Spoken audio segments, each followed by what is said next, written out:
Lord, Ikaw lang ang pwedeng magbigay ng aking kailangan sa araw na ito at araw na parating. Panginoon, salamat sa bagong simula ng araw. Salamat at may kasamang blessing ang bagong araw na ito.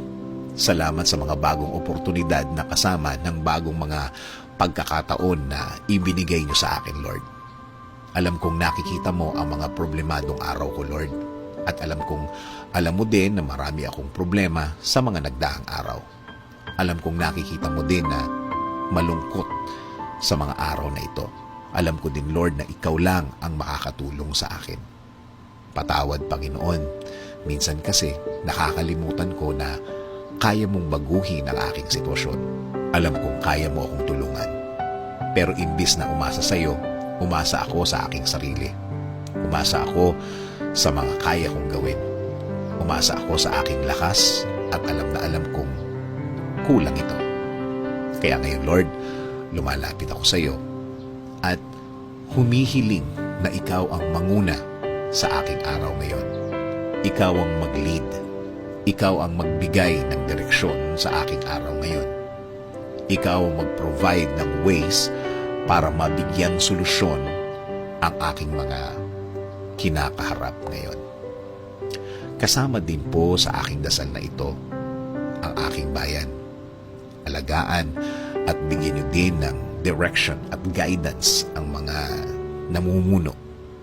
Bigyan niyo po sila ng wisdom para sa tamang pagtakbo ng aming gobyerno. Ilayo niyo din po ang mga taong ito sa pag-iisip ng masama dahil buong bansa ang kanilang inaalagaan, hindi lang Pilipino sa Pilipinas, kundi ang nasa ibang bansa.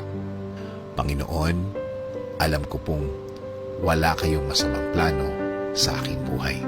Alam ko pong ang lahat ng plano mo ay sa ikagaganda ng aking buhay, sa ikakaangat ng aking araw-araw. Hindi lang para sa akin, kasama na din ang aking pamilya. Please, continue to give me guidance. Please continue to give me protection. Please continue to lead my life, Lord. This I ask in Jesus' name. Amen.